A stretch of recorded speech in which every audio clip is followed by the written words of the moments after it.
High, আমি সুপর্ণা। আজকে অনেক দিন পর শাক ভাজা দিয়ে মুড়ি খেলাম, খুব ভালো লাগলো খেতে। আর আজকে না কচুর মুড়ার ভাজা করেছিলাম, তাই লবণ দিয়ে ভালো করে এটা মেখে রাখছিলাম যাতে এক্সট্রা জলটা বেরিয়ে যায়।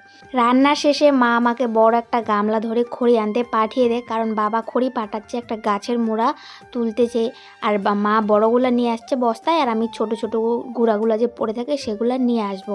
আর দাদা এখানে একটা হাসির কথা বলছিল, তাই হাসতে হাসতে গিয়েছিলাম। আর এই যে দেখো অনেকগুলাই আবার খড়ির গুঁড়া হয়েছে, আরও ছিল, কিন্তু তুলতে তুলতে আমার বিরক্ত লেগেছে, তারপর আমি বাড়ি চলে আসি। দুপুরবেলা বাবা আমাকে বিষের ট্যাঙ্কিটা তুলে দিতে বলে, কারণ ওইদিকে সবজি আছে, সেই সবজি খেতে বিষ দেবে, তো তার জন্য পিঠে আমি তুলে দিচ্ছি।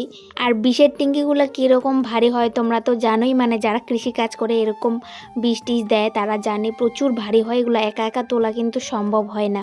তারপরে মা এই যে অনেকগুলা বতুয়া শাক নিয়ে এসেছিলো, সেগুলো আমি ভালো করে তুলে রেখে দিয়েছি, কালকে সেটা রান্না করব। এখন তো সেরকম কোনো কাজ নেই, বাড়িতে বসে থাকি আর বোরিং ফিল করি, কি করব, সারাদিন ল্যাদ খাই, ফোন দেখি আর ফোনের ডাটা শেষ করি। তো তারপরে বিকেলবেলা একটু বাড়ির কাজগুলো করে নিলাম যা ছিল। আর এখানে আমার জামার হাতাটা ছিঁড়া, তোমরা হয়তো ভাবে মা সুপর্ণা কেন ছিঁড়া জামা পরে বেড়াচ্ছে। বিশ্বাস করো, আমি যখন ভিডিওটা করি আমার কিন্তু মনেই ছিল না যে জামাটা ছেঁড়া। এমনিতে অনেক অনেক জামা পরে আছে, প্রচুর জামা ঢিপি আছে, কিন্তু পরি না। মানে এই জামাটা মানে ছিঁড়ে গেছে পরতে পরতে, কিন্তু কাপড়টা এত সুন্দর, মানে এত ভালো, মানে কি বলবো, এই জামাটা ছাড়ারই ইচ্ছা করে না, তাই আমি বাড়িতে এরকমই পরে বেড়াই। গাইস তোমরা কিছু মনে করো না। তো যাই হোক, তারপরে ঝাড়টার দিয়ে আমি ফুলের গাছগুলোতে জল দিচ্ছিলাম। প্রত্যেকদিন সকাল বিকাল জল দিতে হয়। আমাদের বাড়িতে যা যা ফুলের গাছ লাগিয়েছি সবগুলোতে জল দিয়ে দেওয়া কমপ্লিট।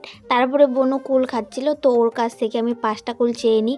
কুলগুলো কিন্তু এখনও হয়নি, কিন্তু কি করবো, এত টক খাওয়ার ইচ্ছা করছিল যে কি বলবো। তারপরে চলে গেছিলাম কাপড়গুলো আনতে, কারও কাপড় ছিল না, সবাই কাপড় নিয়ে গেছে, আমারই খালি 3টা জামা পড়ে আছে। এই যে দেখো আমি এখানে কাপড় তুলতেছি, আর জেঠুও আজকে বীজ দিয়েছিল জমি বাড়িতে, তাই জেঠু মেশিনটা ভালো করে ওয়াশ করে নিচ্ছে। তারপরে আমি রান্না করার জন্য এখানে খড়ি কাটছিলাম, মানে কঞ্চিগুলা।